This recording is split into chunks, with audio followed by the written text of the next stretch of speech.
Paul, you've had more clubs than Tiger Woods. Tell us how a Sunderland fan ended up at Newcastle United. Basically, obviously, I went to Darlington when I was 16, signed schoolboy forms, and obviously my YTS there. I think I went to Newcastle and Sunderland 3 or 4 times for trials when I was younger, but the same thing was quick, scored goals, but too small, which was fine. Just didn't give up and obviously signed for Darlington, but I think Sunderland were interested, but Newcastle come in, offered more money for me and a lad called James Coppinger. Yes, yeah. So it was a double sort of signing for both of us, and obviously it hung on me, making my decision, obviously supporting my family. My 2 brothers weren't too impressed about it, but no, it was a no-brainer. Obviously, massive club, so obviously leaving 3rd Division to go to the Premier League, obviously it's every young lad's dream, so obviously I had to do it. And the big moment for you at Newcastle was a game against Sunderland at St James's Park, where you were picked by the manager at the time, Ruud Gullit, to start ahead of Alan Shearer and Duncan Ferguson. Tell us about that. Yeah, well, we found out on the Tuesday morning because we done shape. I was in, obviously, the team. But what a lot of people don't understand is it was 1-0. When I come off, we were winning. So I can't really say anything about that. But, yeah, it was a strange decision, I thought. But at the end of the day, you've just got to sort of get on with it and go out there and try and do your best.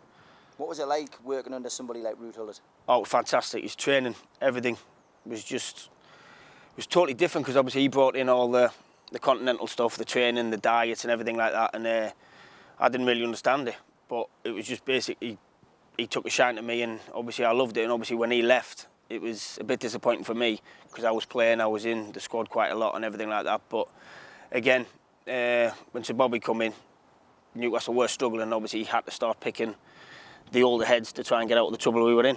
So obviously I just sort of tried to keep my head down and get on with it, but obviously it didn't work out, so obviously I moved on.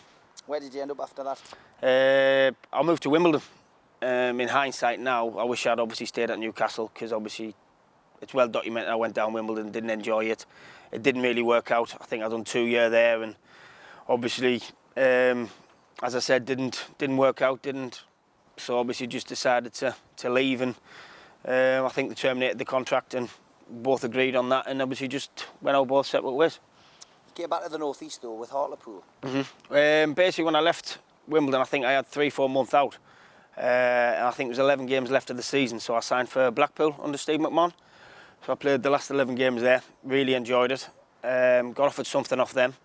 Obviously the summer came and I spoke to Kevin Ball, who was at Sunderland at the time. He said he spoke to Martin Scott, who was Hartlepool assistant manager at the time. He said, why don't I come along, train with Hartlepool and see sort of how it goes. But yeah, I scored a few goals for them in pre-season, signed for them. And like I say, I absolutely loved it at Hartlepool. Massive club as well. Basically just loved it there, but obviously again, fell play with injuries, my hamstring again. I was flying, I think I'd got 8 or something in the first 6-7 games. Flying and then obviously done my hamstring, so I was out for a while. Where did you end up after that? Moved from Hartlepool to York. Enjoyed my time there.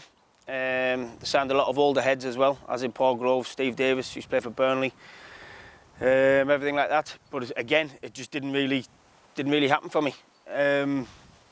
So from there, I sort of drifted out the game again.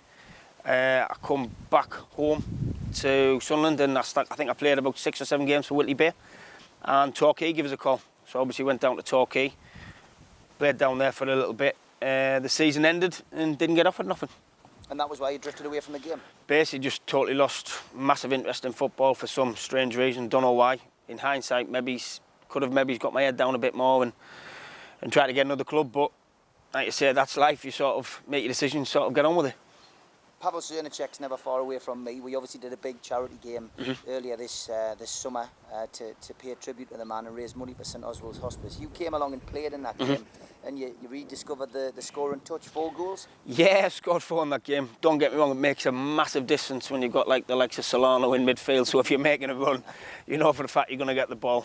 Obviously it was lovely to see Nobby, Steve Harper, Stevie Howie, Jamie McGlenn and Keith Gillespie was absolutely fantastic, and a few of the other lads. It was fantastic, but obviously for a fantastic bloke, honestly, Pav was just an absolute diamond, and for the work you done on the day, and everyone else who chipped in for the charities and everything, made a few quid, which is always nice.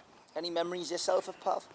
Yeah, I always remember his feet were huge, but we used to play like head tennis quite a lot, and literally you couldn't beat him. For the keeper, he had the best first touch ever and just an absolute gent. Couldn't do enough for any of the young lads, everything like that. But no, he's going to be sadly missed. But obviously, if everybody can keep doing what they do and try to make money for the things he believed in, then all's good. Has it reignited the passion in Paul Robinson to play again? Yeah.